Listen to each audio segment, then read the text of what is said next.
Your whole day probably sucks. Okay, what about now? Oh, I guess it'll take 10 seconds. Yeah! Okay! Woo! Great. Okay! Yay! Doing this. Hey, invited Storytime audience. And all y'all on the Facebooks and the YouTubes. I'm Blair. I'm one of the producers of Grown Up Storytime. Is that? Oh, sorry. I should have put my computer on mute. It's a 10-second delay, so there's that's fine. But I'm Blair. I'm Bree. I'm Keisha.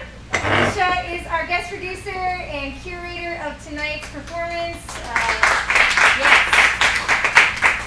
I know that I'm so excited, but Keisha, do you want to just talk a little bit about what we're about to see? Yeah, so I have been a reader here before at Grown Up Storytime, and I loved the experience and was invited to participate with the ladies here tonight and try to merge the different worlds that I live in with different artists that are writers in sections of town.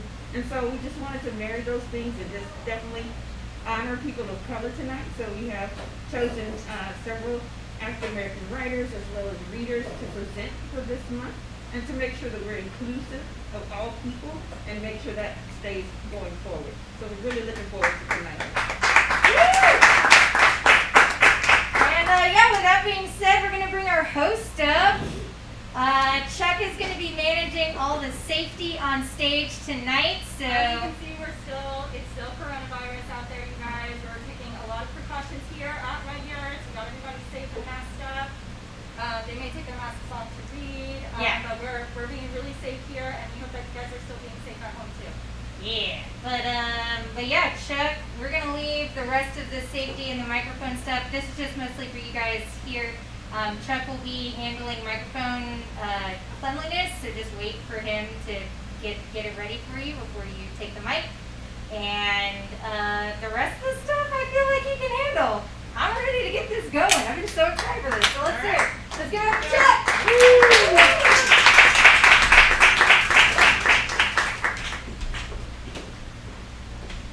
Hey everybody, I really like the standard that they set by keeping their masks on at the microphone. I totally had the intention of just walking up here, taking the mask off, and breathing all over it, but now I will not be doing that. So, where's my camera? Where am I looking? I'm looking right there.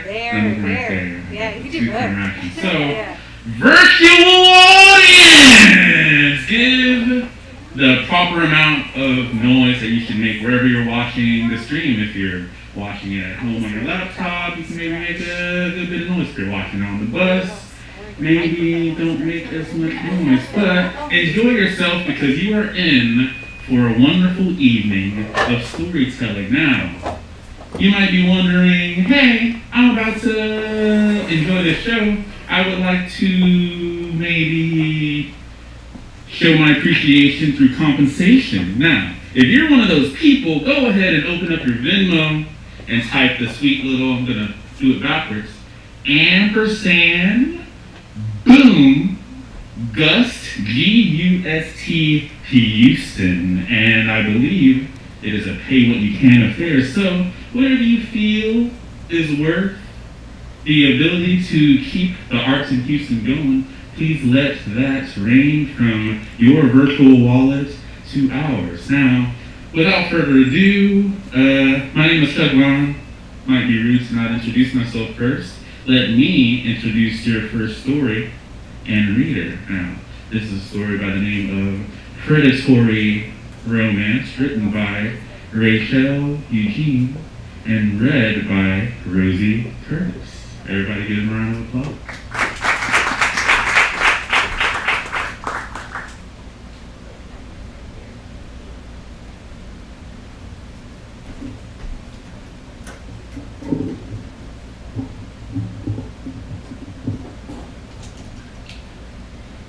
Junior year was the peak of hand-holding, arms around shoulders, and long romantic gazes. I couldn't walk down the halls without seeing my peers sharing loving gestures with each other. It seemed like everyone was doing it.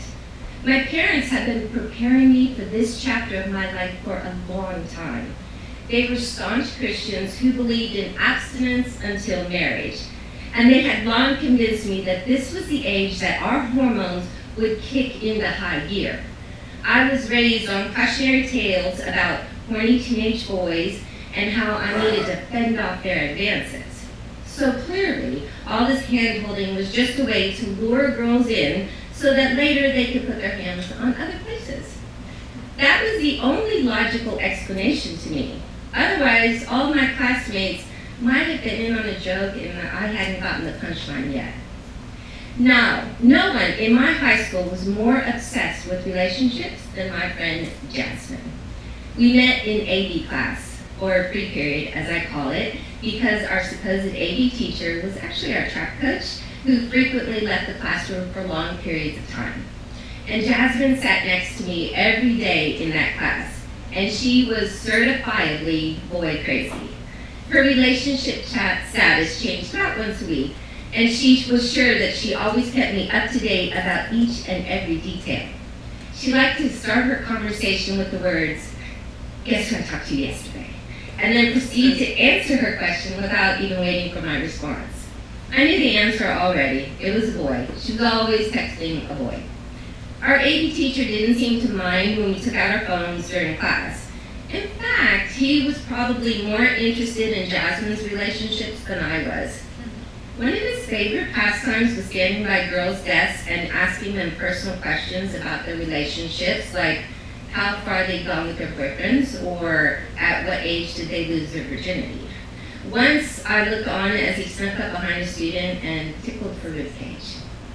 You know, I thought about reporting my AV teacher's creepy behavior, but then I remembered he was only in the room about half the time anyway, and who would complain about an unsupervised pre-period?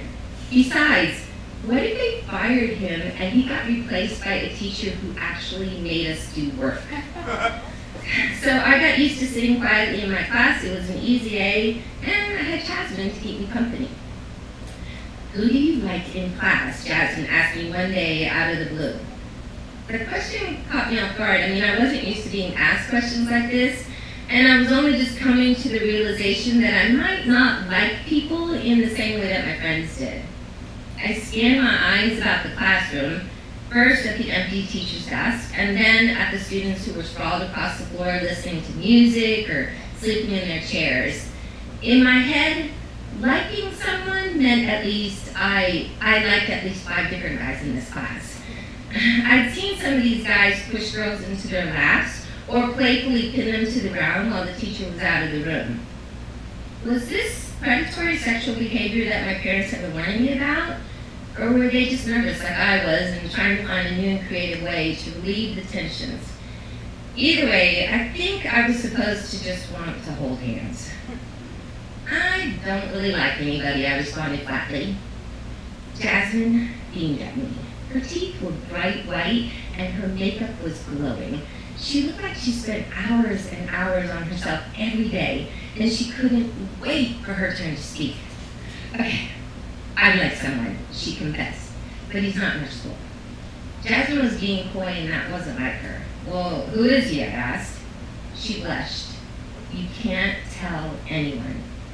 "Okay, fine," I said impatiently. Jasmine pulled out her phone to show me her Facebook messages. I skimmed through the long, gushy paragraphs of text, and she'd been chatting with this guy all day for several days, and it looked like there were twice as many responses from him. So I got this kind of queasy feeling in my stomach that I couldn't explain. "His name is Jeff," she said, still grinning. "Looks like he likes you. Maybe a little too much," I added in my head. "Yeah, I bet we haven't met yet." "Really? Why not? What school does he go to?" Jasmine looked down at the floor. "He doesn't actually go to school. He's 20. My mouth fell open. He's 20? I repeated. Jasmine covered her face with her hands and giggled like this devious child. I had so many questions.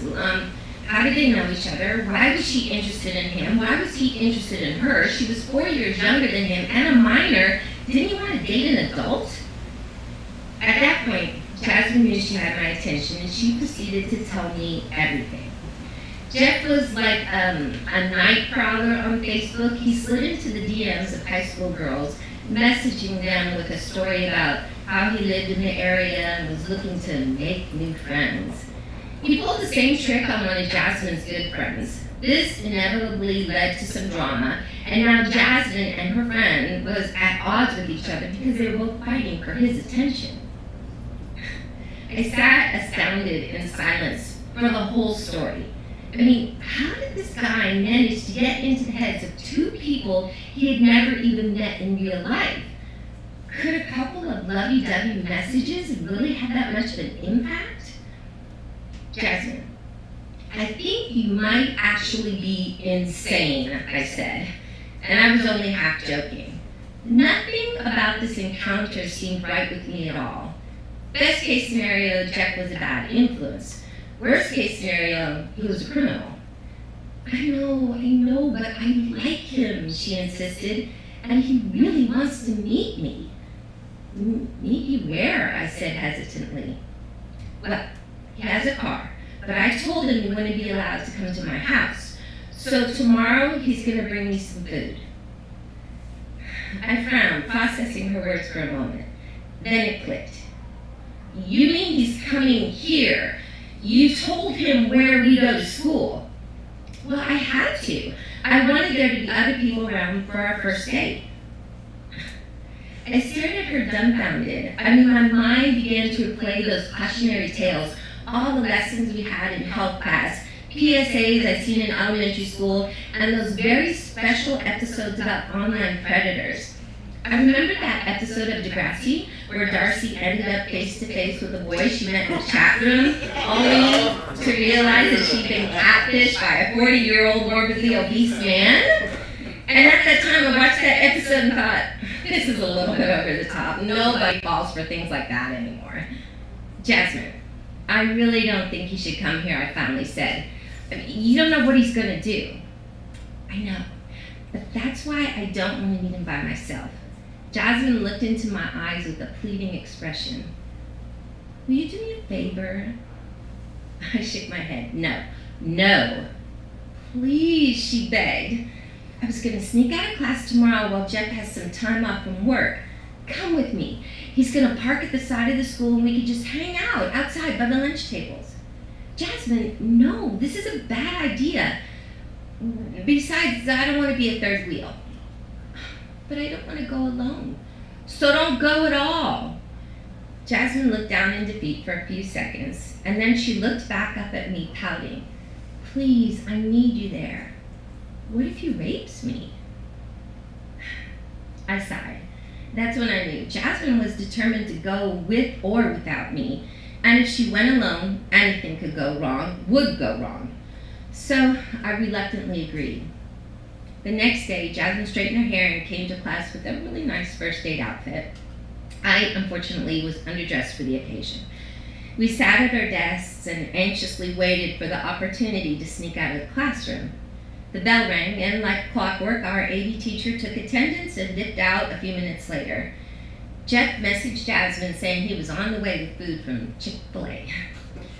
My mind raced with possibilities. I mean, maybe things wouldn't go badly. Maybe Jeff would drop off the food and leave, or maybe he'd get stopped by the campus police for trespassing. Maybe Chris Henson would show up with a camera crew, asking what his intentions were with this minor before reading his cringy, inappropriate messages to his face, and then he gets ambushed by the cops and they put the cuffs on him. One could only hope. Come on, he's here, Jasmine whispered to me. So she got up from her seat and snuck towards the door. Of course, there was no need to be discreet. The teacher was gone, and no one in the class was paying any attention. So we casually walked out the door and down the hallway towards the cafeteria. Jasmine started to giggle with nervousness as we walked. It all happened so quickly. Jasmine led the way, holding onto my arm as we maneuvered around the bustling students in the cafeteria. We went through the glass doors and sat at one of the empty outdoor tables, right where Jeff had instructed us to meet him. In the distance, there was a car idling at the side of the school, and I could barely make out the top of someone's head behind the driver's seat. Holy mother of God, he was real. And he wasn't 40. In fact, as soon as he stepped out of the car, I realized that he didn't even look like a grown man. His profile picture on Facebook showed his face, but it didn't show much of his body. Jeff walked towards us timidly, Chick-fil-A bag in hand. Oh my God, there he is, Jasmine squealed and grabbed my arm. I am so nervous. Him. This is the guy that's making you nervous right now, I thought. He's 5'5", scrawny Hispanic dude with a very average-looking face. My defenses went down immediately. I mean, he posed no threat, but even if he did turn out to be dangerous, the two of us could easily have taken him down. You'll be fine, I whispered as he got closer. Don't get in the car and text me if anything goes wrong. Then I pried her arm off and motioned her on her way. Well, the two met up a couple of feet from me and embraced each other awkwardly. And I never said a word to Jeff, but I got close enough to make out his pathetic attempt at facial hair, as well as this look of desperation in his eyes. And they let go of each other, and Jasmine suggested that they take a walk. So the two of them made this lap around the parking lot, sharing a bag of fries and chicken tenders as they walked. I sat at the table looking on in the distance like a mother giving her kids some freedom on the playground. They looped around and returned to my spot, now holding hands, and both of them were wearing this expression of bliss. For a moment, I forgot how wrong the whole thing was, and it almost felt sweet. We're going inside, Jeff announced as they walked past me, still holding hands.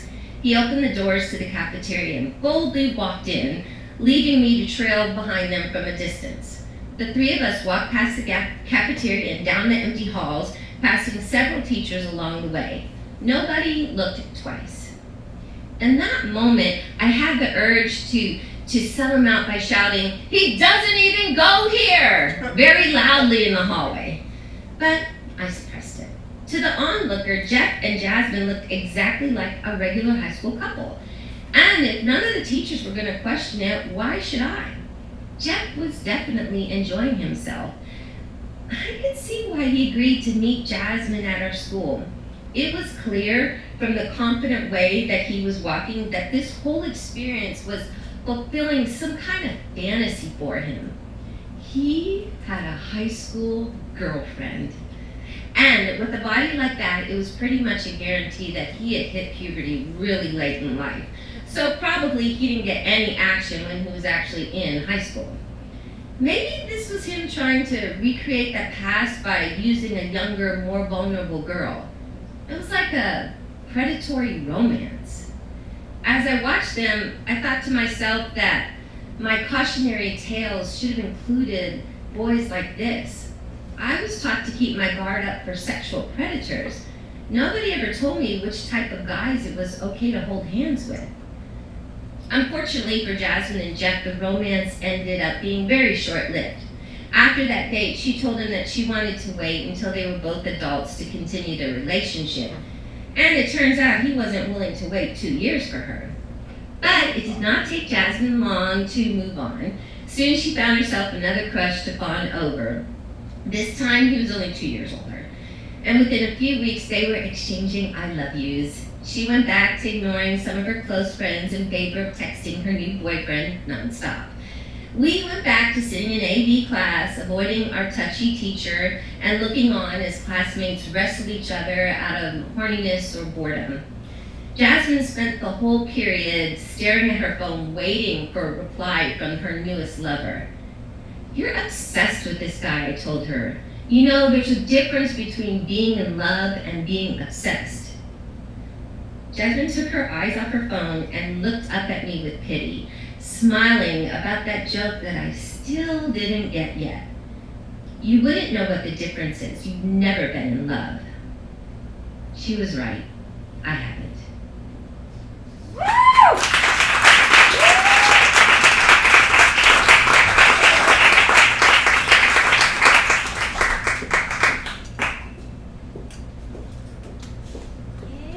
All right, wherever you are, either here in a virtual audience, let's give another shout out to our lovely reader while I do some sanitation. What's your favorite song now? Comment. If you want some hot stuff, baby, this evening. Want some hot stuff, baby, tonight. You want some hot stuff, baby, this evening. I don't know this part, but there are definitely words. Hey, that's good timing, good timing. Okay, so with that musical interlude out of the way, let's move on to our next story. The name of the story is Texas POC, written by Jessica Brown and read by Rande Patterson.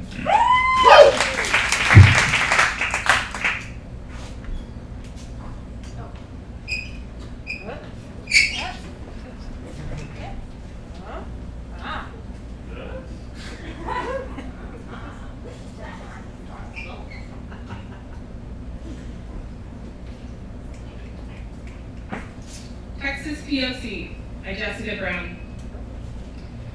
Frequently I'm asked what it's like to be black in the South.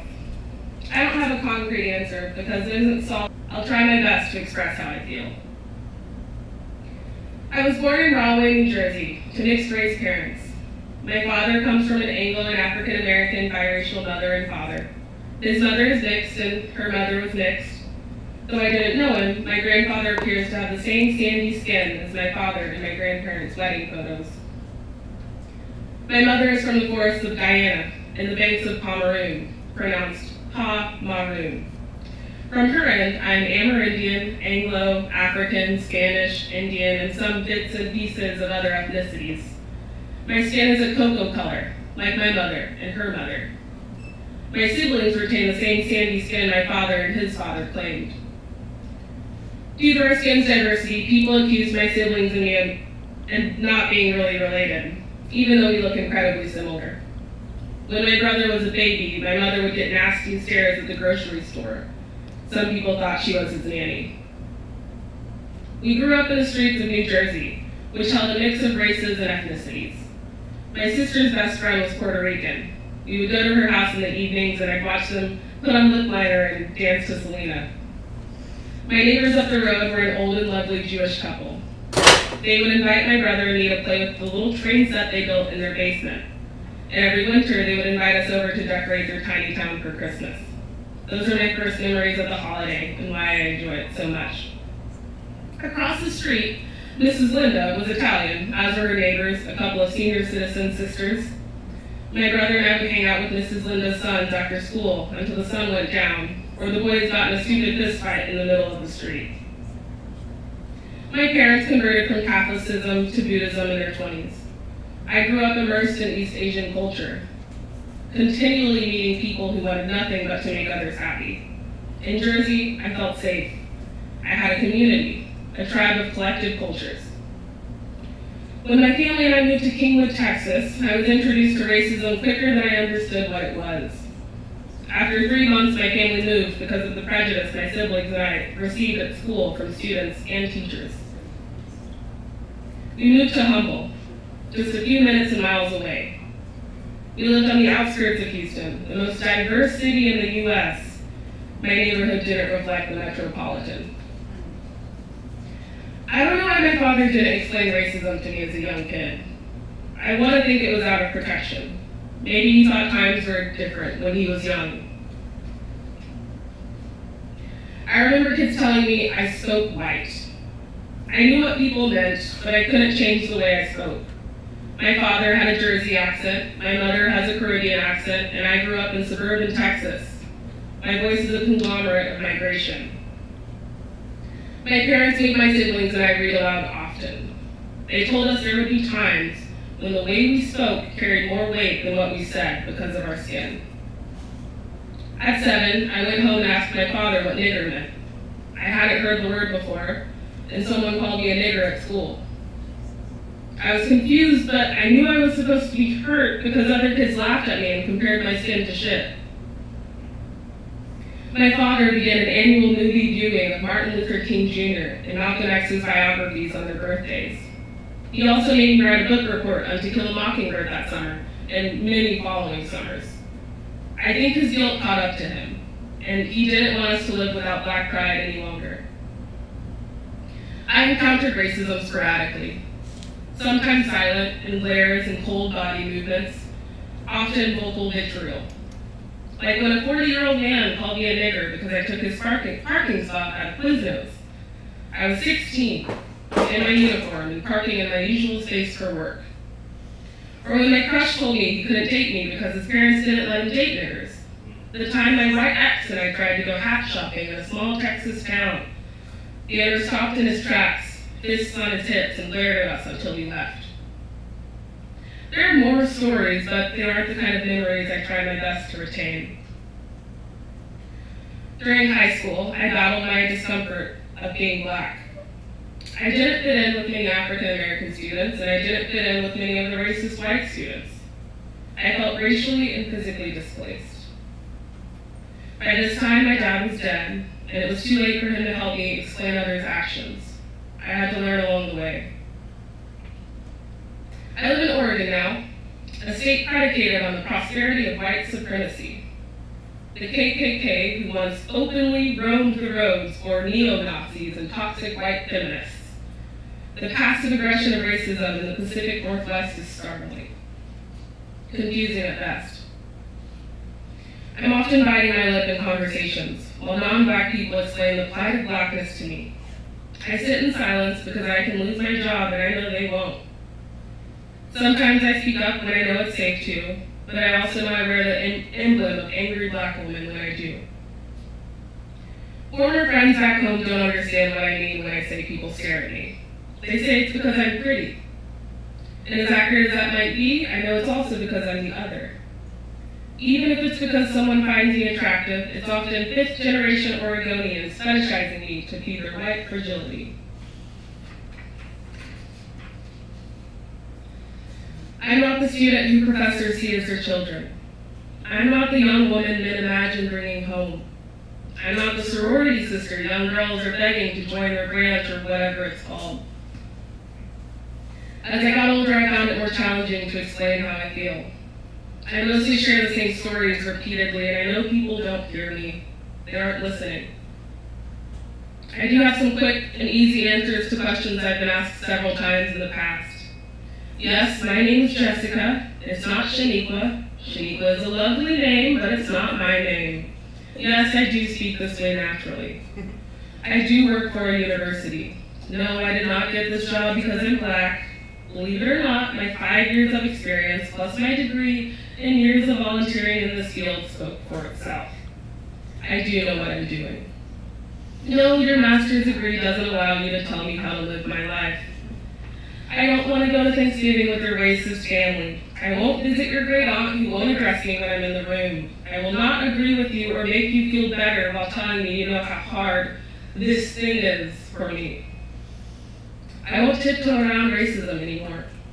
I'm not sorry, and I never will be. When people ask me what it feels like to be a person of color in the South, I say it's much harder than you could understand. Then I want them to consider what it's like to be a Black person in America. No matter where I move, I face racism. Racism varies from region to region, but it's still racism. I always feel like I'm on someone else's turf. I feel like a paranoid parrot in a sea of cages designed to capture and kill me. To people who think they are progressively pushing forward, be honest with yourself. Do you have racist family members? Do you discuss their hatred with them? Why or why not? Thank you.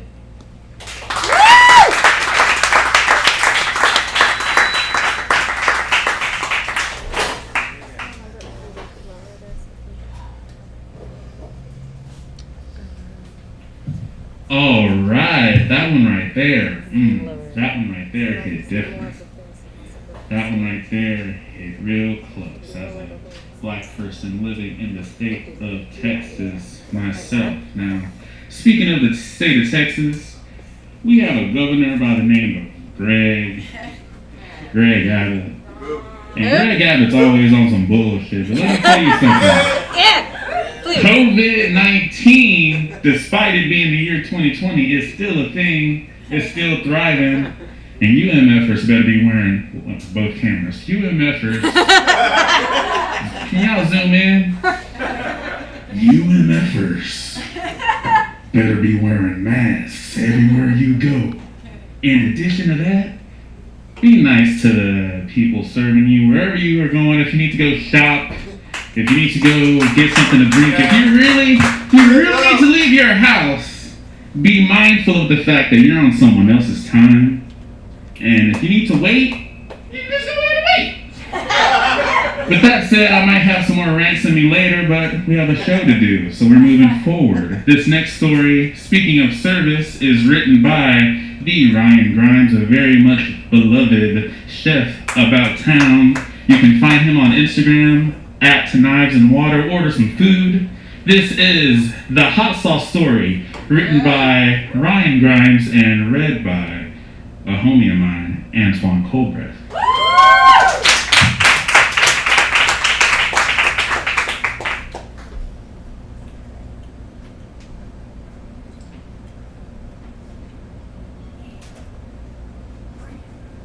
Hi.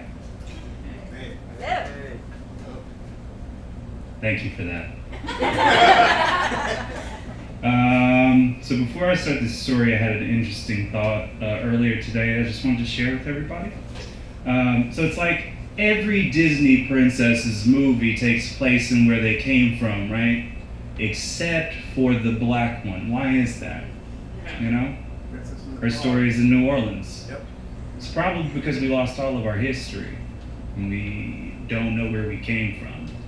But to deny us where we live now is also tight. So here's this story.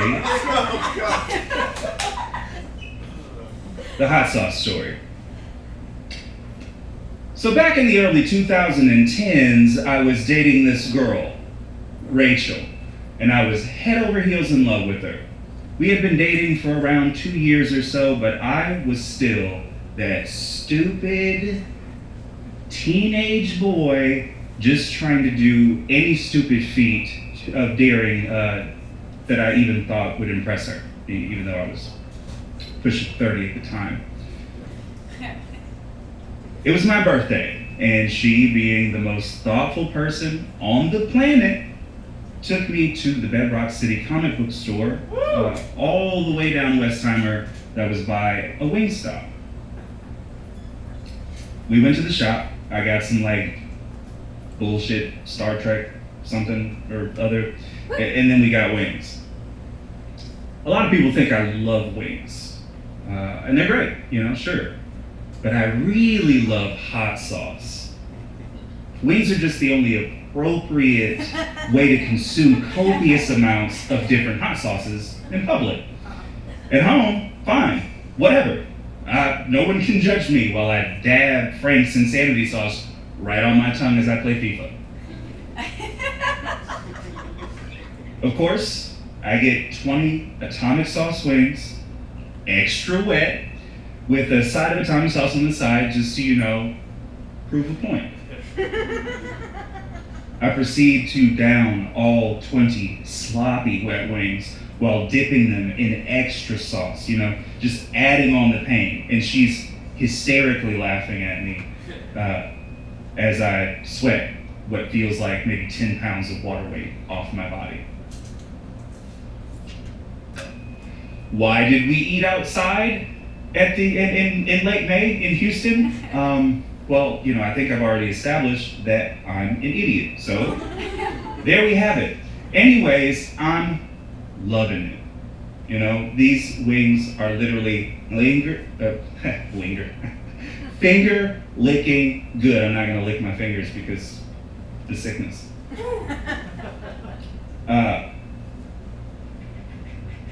There it is. Can't waste one drop of that extra sauce. And then eventually, we head out. So the birthday festivities continue, and we end up at our favorite bar, which is close to my apartment, to have a few all right? Way too many drinks. And then we head home. Look, it's my birthday. And I'm not saying that I expected sex or that it was like owed to me, but she had that look in her eyes, you know? That it was ready, it was time to go, you know? And so, you know, I went from 6 to midnight. It was go time. I'm not exactly the smoothest operator. No one I'd ever remotely been close to would tell you that I was. But at the time, I had a method. I had a method. Start smooching. Check. All right. Over the shirt? Yes. Got the green light for that. And under the shirt. Check. Right on. I kind of started playing with the belt buckle, you know, like I had never encountered a belt buckle before. And you know, I'm just waiting at this point for a hand to like shove me away, because no means no. I'm literally holding my breath. I've been playing with this belt buckle for what seems like forever now, and she finally just undoes it herself and is likely thinking that I'm an idiot. But hey, we're here. It's time to start the show. Slip my hand down, search around, open the door. These are the words he wrote. And start a little light massage. You know what kind. And if you don't, I can't front. I've been a fan of hands-on stimulation since high school. And I still am. To this day. Though my technique likely hasn't gotten any better. I'm getting all the go signs, and the moans of pleasure are getting more and more intense, which to me is a good sign. Well, let me tell you, it was not. I now know the difference between a yeah, baby, right there kind of moan and a, oh my fucking God, did you wash your fucking hands after you ate? No. Believe it or not, they are very different moans. So she very quickly removes my hand from her pants and rushes off to the bathroom, and I'm immediately thinking, I misread. All of that, and no really does mean no, Ryan. Remember what your mom told you in high school? Listen, I know it's a little bit weird, you know, for me to start thinking of my mom in that moment, but it did cross my mind, so. Let me back up for a little bit. She yells, "You fucking idiot, did you wash your fucking hands after you ate?" And it dawns on me. I did. Technically. Though in today's world of COVID-19, now I know that you have to wash them with soap and water for like 20 seconds. I know that now.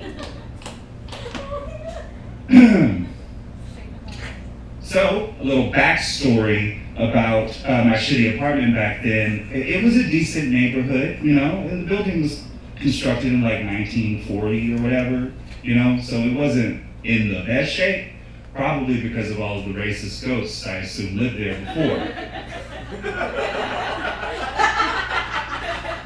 The bathroom had a tub that I kept reasonably clean, and the door totally shut and latched, but only if you didn't slam it in a fit of atomic vagina rage.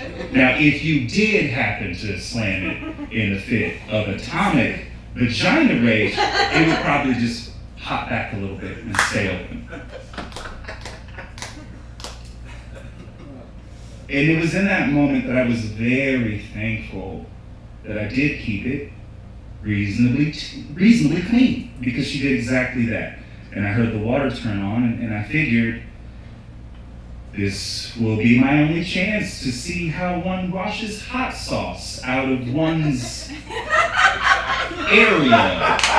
So I should at least check to see if she's okay. I thought, and this is how little I knew / know about the female anatomy and how to access it, I guess is the best term. Anyways, I thought she would just, turn on the water and then back up to the faucet and then just kind of try and reach around where the water is pouring. Dead ass wrong. So I poked my head in to offer some support, and she was crab style with her belly in the air like something from a horror movie.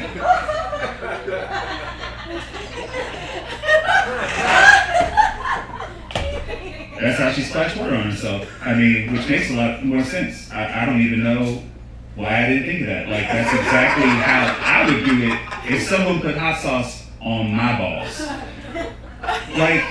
What did I think was gonna happen? Anyways, I get yelled at for several more minutes, and I'm finally able to Google a remedy. And I find myself sitting on the toilet, slowly pouring vinegar mixed with baking soda on her and gently blowing it with cool air from a portable fan. Somewhere on earth, some poor, sick bastard. This is his exact fantasy. And there is no way for us to monetize this to pay off our student loans, as OnlyFans would not be invented for another decade. Eventually, the burning subsided and we had a good laugh. We split up sometime later and started seeing other people. My next girlfriend's birthday, by some stroke of cosmic happenstance, was the day before mine, May 27th. She was really excited about this new place in Austin that was opening up locations in Houston, and insisted that we go there for her special day a few years later. Where are we going again, babe? I asked her as we were getting in the car to meet her friends for her special celebration. You're gonna love this place, she said. It's called Pluckers. Thank you.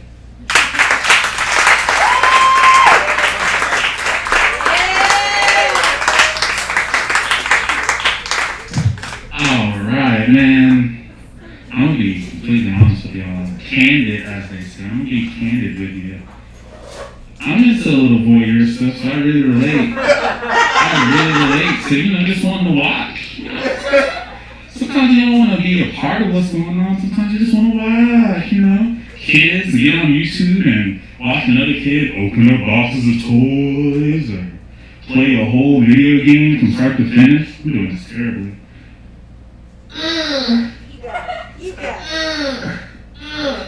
Okay, like I was saying, so if kids can be entertainment voyeurs watching other kids, and sometimes adults like Cutie Pie play video games,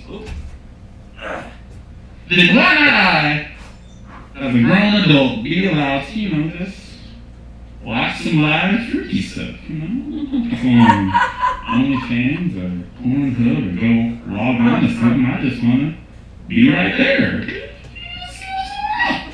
With that being said, we have another story for you. It is called An Ethnically Ambiguous Face, written by Jackeline Arredondo and read by Miss Brittany Crowe.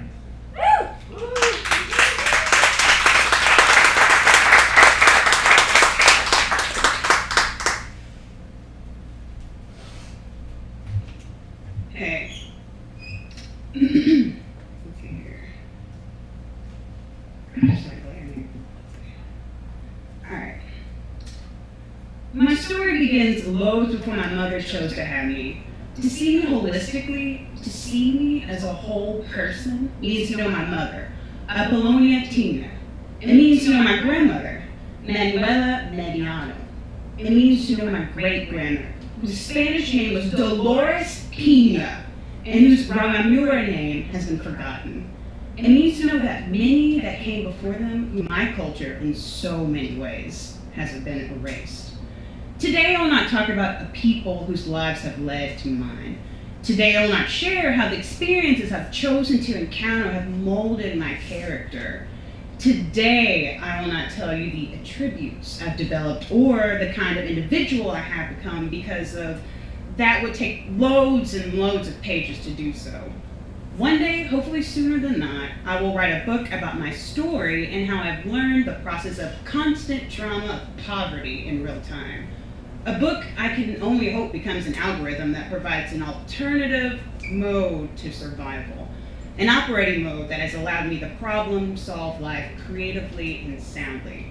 Today is not that day. Instead, today I will share with you the attributes I've inherited with zero intention, with zero agency. The attributes I was born with that the world chooses to judge me for, because there are things that somehow make this world uncomfortable.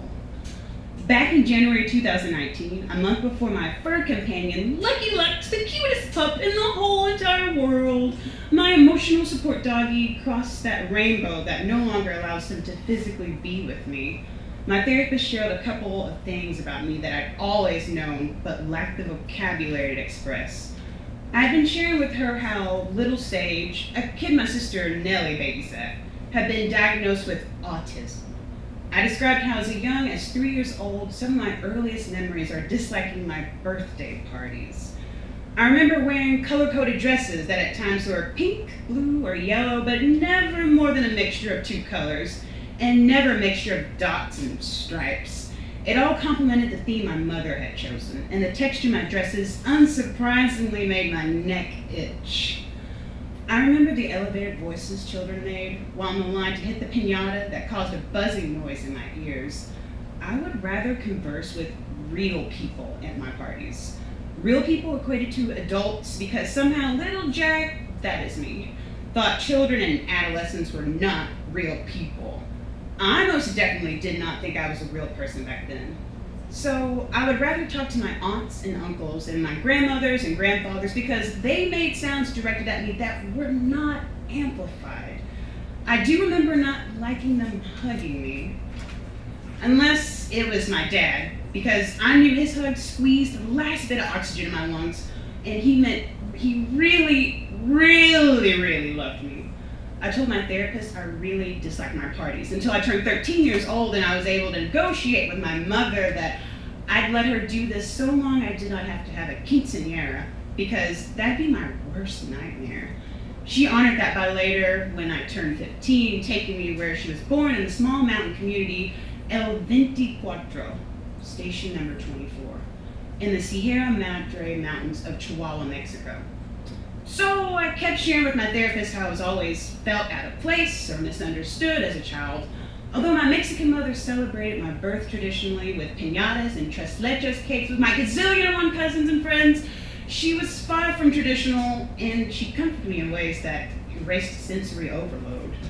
I remember coming home from school displaying the residue of my day's experience. She would praise my dark skin and my big curly hair. You see, my Mexican mother sported dark skin, but not as dark as mine, and a heavy, silky, fine, straight hair like our indigenous Raramure ancestors. I did not look like my mom. I looked loads more like my African-American classmates at 116th Street Elementary School in South Central Los Angeles, and my neighbors in Watts who lived in the same HUD public housing complex as my mother, older sisters, and I resided. It would take me a while to share with my mom how children would tell me things, describe me with words, and did not feel true, and how confusing it was to synchronize their spoken words with their facial expressions. My mom would actively listen, and lay her hand out in front of me to reach if I wanted to grab. She allowed me to cry and allowed me to hug her for as long as I needed, for as long as I wanted, as she securely held me.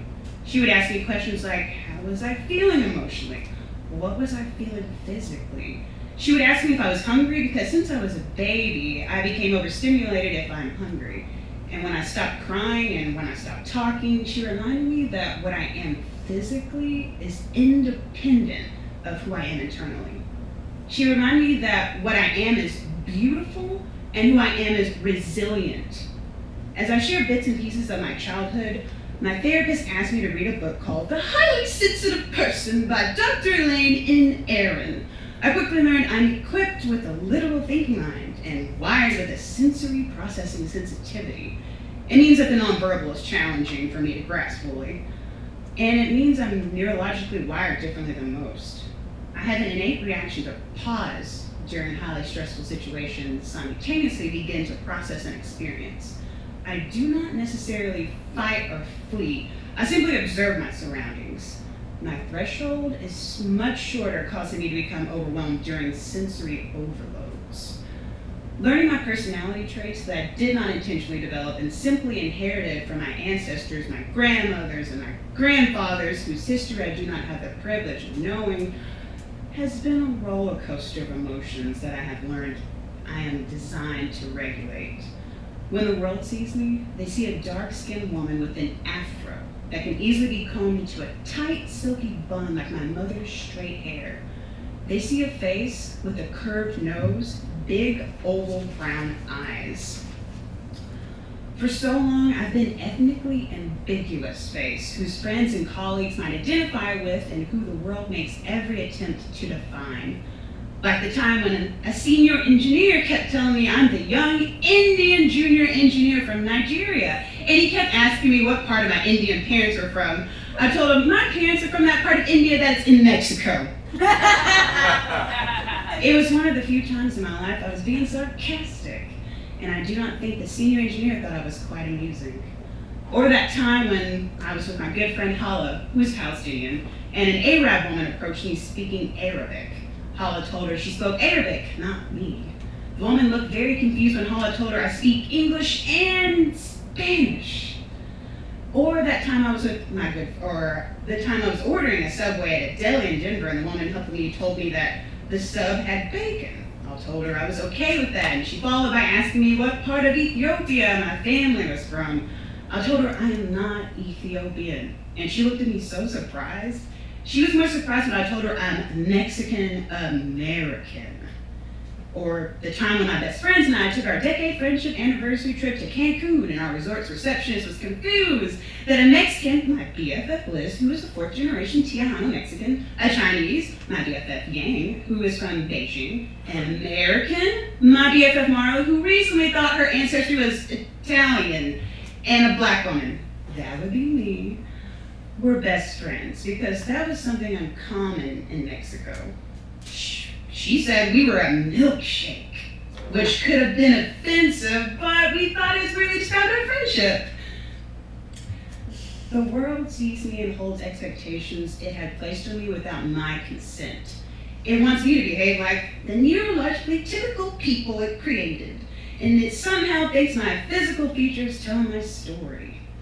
I'm equipped with a literal thinking mind wired with a sensory processing sensitivity. My culture is Mexican, my nationality, American. My ethnicities are 45% Native American, 24% Iberian, 8% Sub-Saharan African, 23% all over the world. And my race? I'm either all races mixed into one or none at all. And who I am is like you and you and you. So much more than the eyes can see. Woo!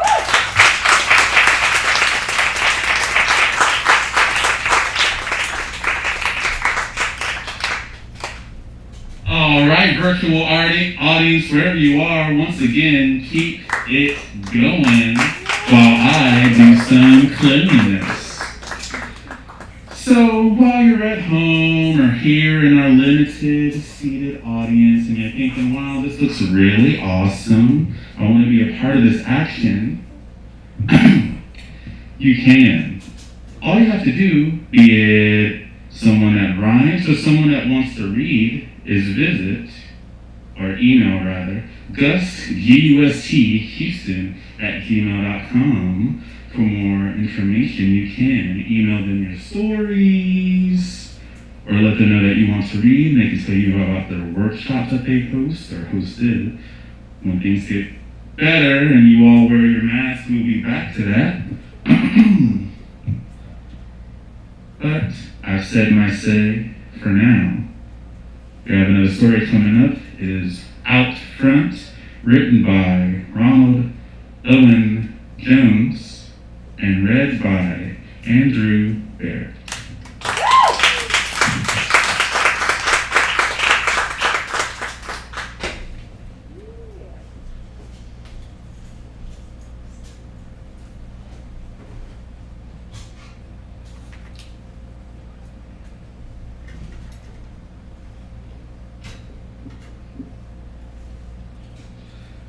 Out Front by Ronald Llewelyn Jones. It was 2016. I was entering the second year of my multimedia fellowship. I was grateful for the opportunity to create work and document the exhibitions that were being shown. My favorite part of the long list of responsibilities was that I was able to sit with folks that found themselves the center of attention after long years of working within their respective practices. Needless to say, I look forward to meeting and interviewing all available artists. It was to be my first time getting to learn more about what was described as one of Houston's biggest names in the art world. I was excited. I was able to document quite a few artists before getting this opportunity. I was not familiar with their work, but had heard that it was potentially triggering for some. I felt that if the artists were anything like Trenton Doyle Hancock, I would really be in for a treat. Even though I had not been able to interview him during the run of the show, I did get to sit in and watch the interview take place. I looked forward to this opportunity to show that I could present this artist as they had wanted to be seen. Unfortunately, the artist declined the service and instead created their own exhibition trailer. I had not had the opportunity to be introduced during the install, but enjoyed documenting the install process. There were nice, soft chairs included in the exhibition. I would leave the office building and enter the gallery just to sit in them. I'm in the catalog for the exhibition doing just that. When I first took on the position, I was using equipment older than I was using for my own professional practice. I decided that I would use my own equipment at the risk of losing it for my own purposes. I knew that the organization would not add any additional income to my stipend for its usage. My stipend issued bi-monthly and only upon request was $1,000 bi-monthly, an amount that would increase by $500 in the next month. It should be noted that this occurred at a time when I was only required to be present at the organization an average of 16 hours weekly, though I actually worked an average of 30 hours or more, sometimes staying late in the evening to make progress or complete assignments with fast-approaching deadlines. Nevertheless, I needed there to be consistency in the quality of work to which my name was attached. I, at the time, did not see being hired on as a staff as a remote possibility, as I had seen numerous persons of color depart the organization somewhat premature. DSLRs, or digital cameras, usually only allowed video recording for up to around 30 minutes intervals. I could not afford to miss a word, as it could lead to the loss of potential pertinent information. I discovered a way to mount a second camera atop another, a setup I utilized for this project and many others for some years. Each camera having a battery grip attached to extend the battery life weighed about 10 pounds. It was not easy maintaining a steady hand, but I was able to manage spurts at a time. I was willing to do this because the consistency in quality was worth the physical exertion. The exhibition was up. It was the morning of the opening. As was customary, the curator would ask the artist to present the morning of the opening to discuss with the tour coordinators at length the intentions and ideas implicated within the artwork. I was excited to hear this particular artist speak about their work. It was said that they would not speak directly about the work to individuals, so I was glad to be a part of that experience. Unlike most walkthroughs where the tour coordinators, community engagement department, and curators were only allowed to be present, the entire staff was welcome to participate. The artist was late. It was relayed that they were aware of this meeting having been scheduled, but still needed to be reminded. We waited their arrival. When the artists arrived, they were noticeably perturbed by the number of individuals present during this exchange. They made it clear that they did not like the way the experience appeared upon arrival. After muted pleasantries and an excuse was delivered, the artist turned to me. Is he going to be recording me? The artist's voices. Yes, my department head replied. I don't think I agreed to that, the artist retorted. The department head continued, it was expressly mentioned within the email about the scheduling. We use these recordings internally only. They are for the tour coordinators that are not currently present. They allow these persons to educate themselves on the work so that they may lead tours and create workshops specific to this experience. We are near the foyer area. I am an island. The artist stood next to the director of the remaining staff, extending out from the artist's other side. I was recording, I believe.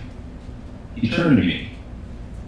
My hands were sweating. I felt slightly dizzy, maybe from the stress and anxiety of being unnecessarily and unfairly singled out, or potentially because I had not eaten this morning.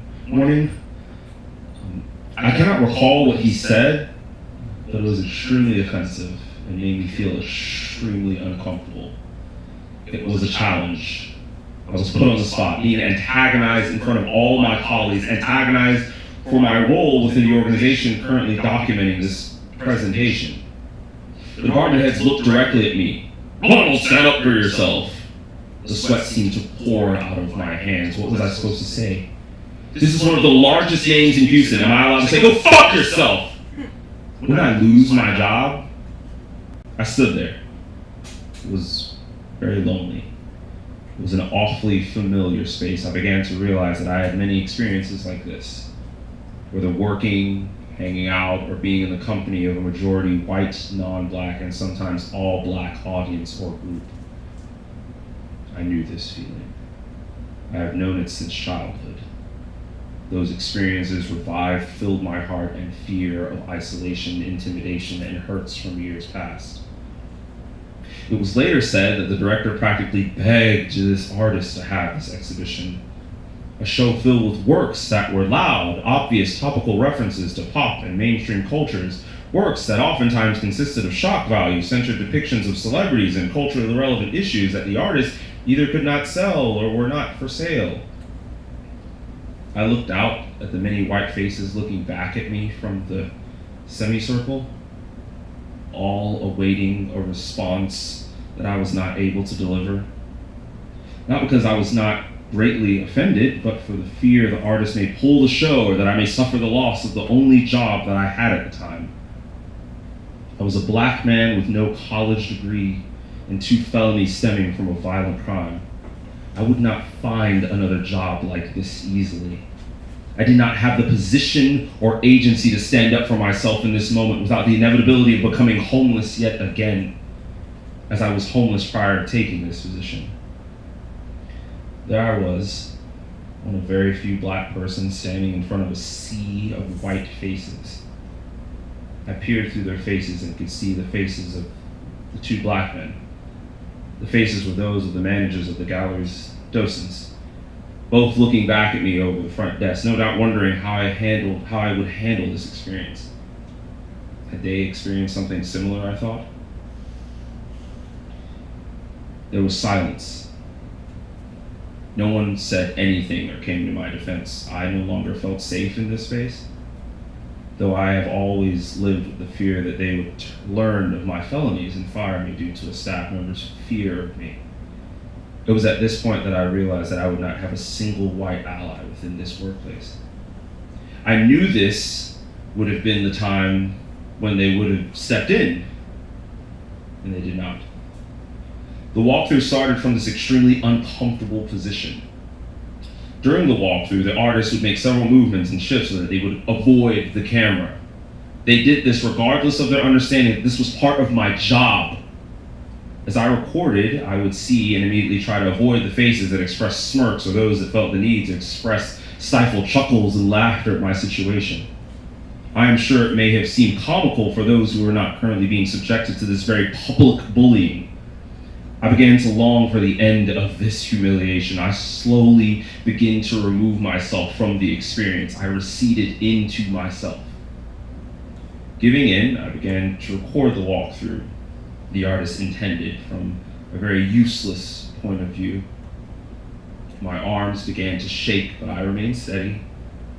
I imagined throwing the equipment to the ground, storming out of the gallery, but these things belong to me. So if I do this, I will surely lose this job. What could I do for a living if I no longer had these instruments? I already promised myself that I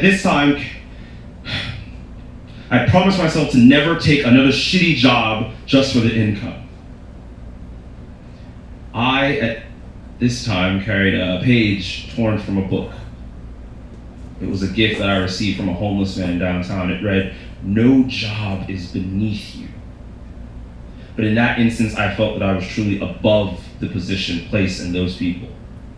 The walkthrough goes on for some time. I just want it to be over so that I might suck down this emotional trauma and sit out the nervous anxieties in private.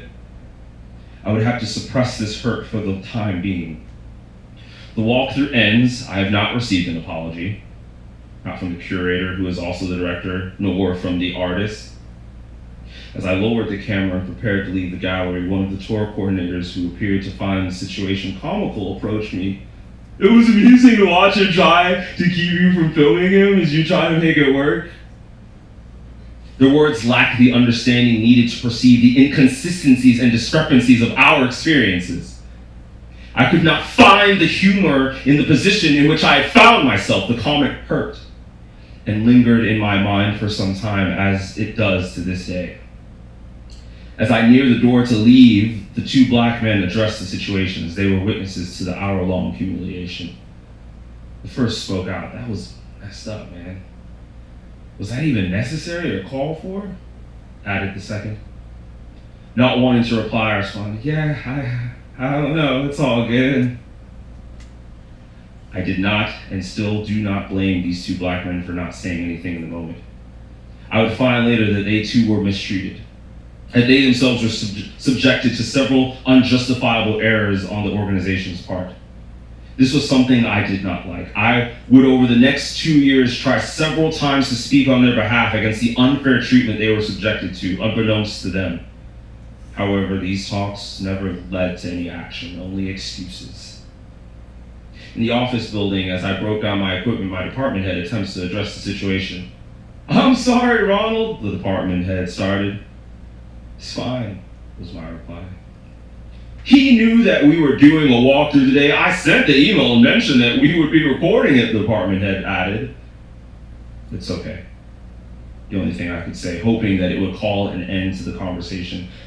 I am sure they knew it was not okay. I knew I did not have anyone that I could trust. I had no one to rely upon to make sure I was okay. I knew and felt that a new gate had opened, but I would not find out where it would lead for another 2 years. When the show was being deinstalled, the artist approached me and apologized. "Hey, did you see that you were in the catalog?" the artist stated. "Yeah, I saw that. I spent a lot of time on those chairs," I replied. "I'm sorry about the walkthrough. They didn't tell me that I was supposed to be here, and I didn't expect there to be so many people," was their next statement.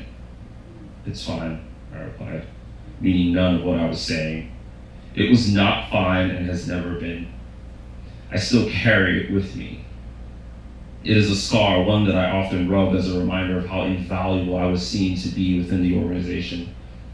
It fills me with anger at the loss of agency that I felt and humiliation that I stood and took that I did not deserve. It reminds me of all the cold stares and wide eyes, the smirks and laughter and half-assed apologies that followed. Apologies I accepted with words, but not with my heart or my soul.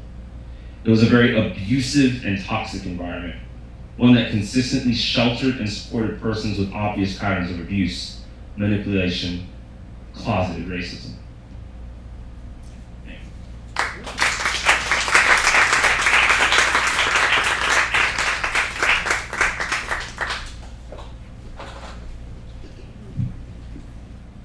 Man, oh man. If we don't have anything, we at least have each other, or at least we should, but sometimes when we need somebody,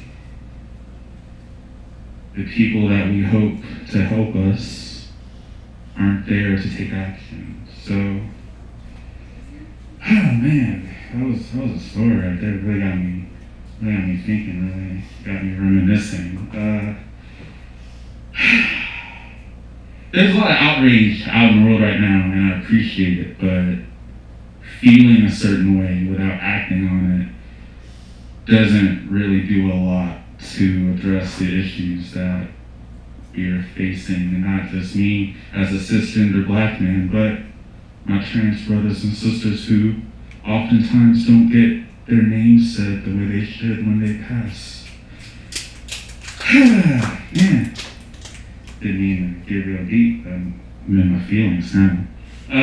We have one more story, and on the note of being there for one another, we still have that Venmo if you would like to contribute to the ticket, the cost of admission that you would usually pay if you were to come to a GUST here at Rudz in a time before COVID-19.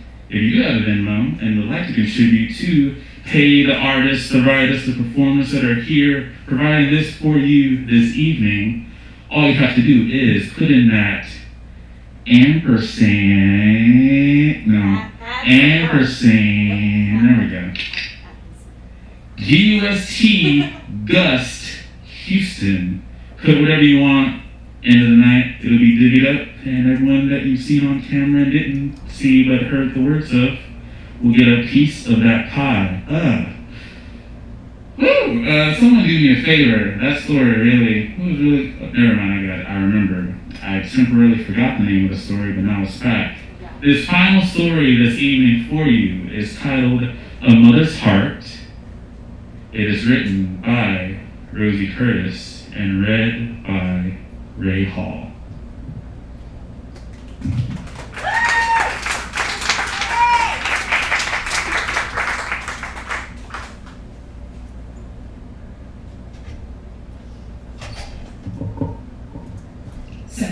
It's December 22nd, 2019, and I'm sitting in the Center Orchestra Row G at the Orpheum Theater in San Francisco, staring at disbelief at the program, which reads, at tonight's performance, the role of Alexander Hamilton will be played by Rachelle Curtis, my son.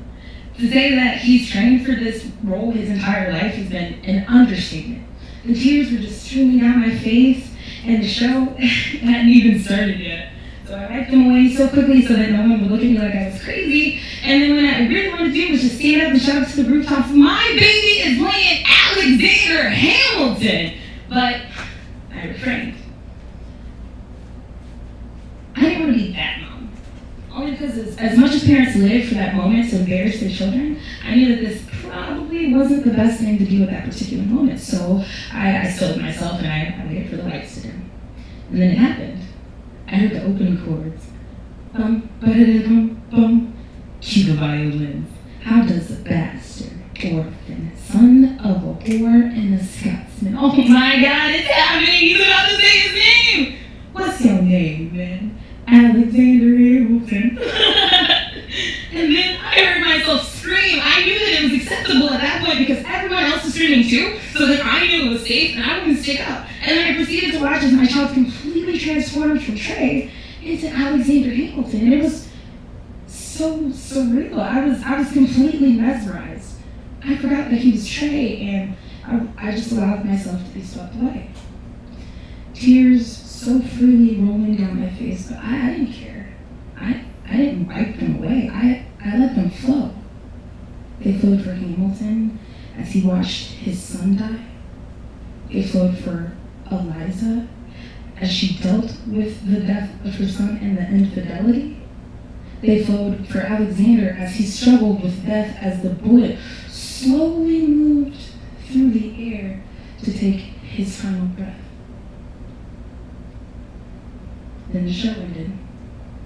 And the lights came up, and the actors took their bow. I cheered, I cried, the house lights came up, and I was frozen in my seat. I couldn't move. He did it. He realized his dream, and then he did it. Yeah, I went backstage. Yes, I collapsed in his arms with tears flowing, and yes, the entire cast watched our embrace. And they all cried too. See, Trey had told everyone, my mama is out there tonight. She is watching my debut, so they all couldn't wait to see mama. And then I share that story with you because it isn't lost on me that a child is crying out for his mother. It's what's ringing in the news right now. Whereas my son cried out with joy, Mama, when he saw me at the stage door. George Floyd cried out, Mama, to his mother in heaven.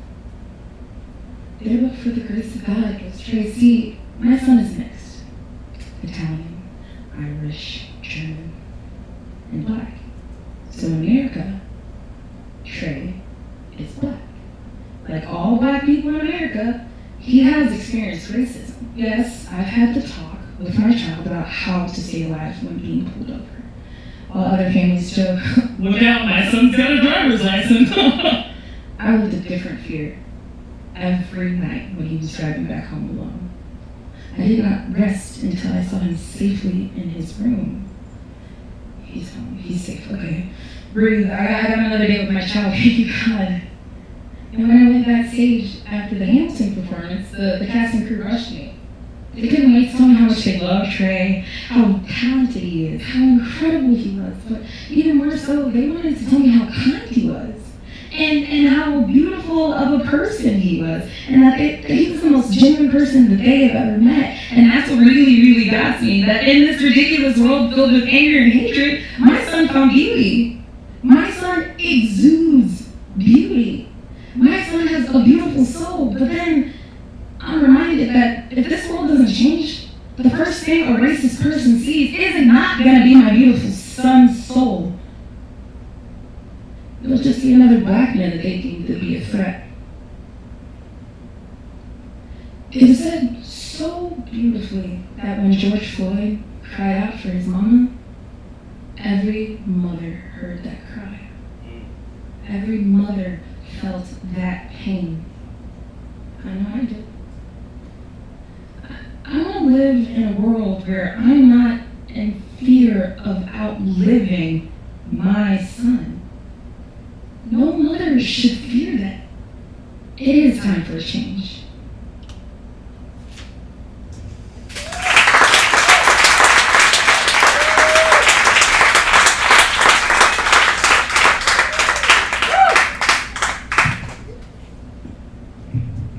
All right, people.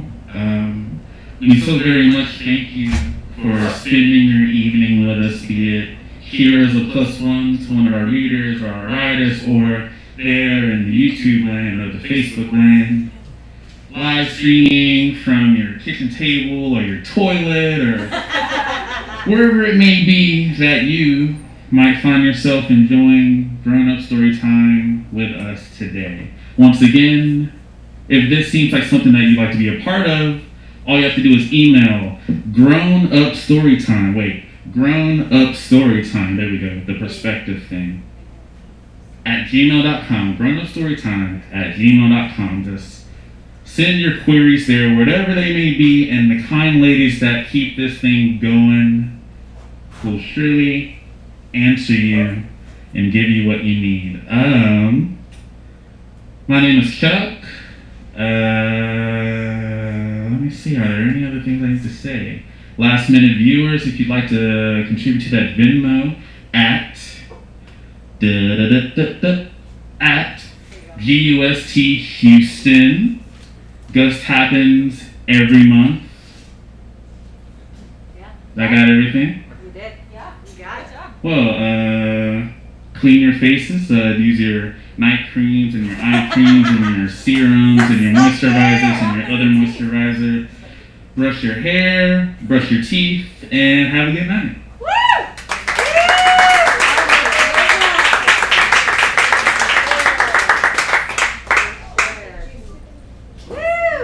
Hey, thank you guys. Thank you guys so much for coming out and making this happen. Thank you. Thank you all of our readers. Thank you.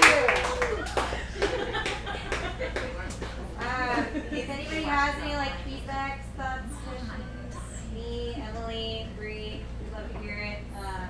But yeah, thank you guys so much for complicating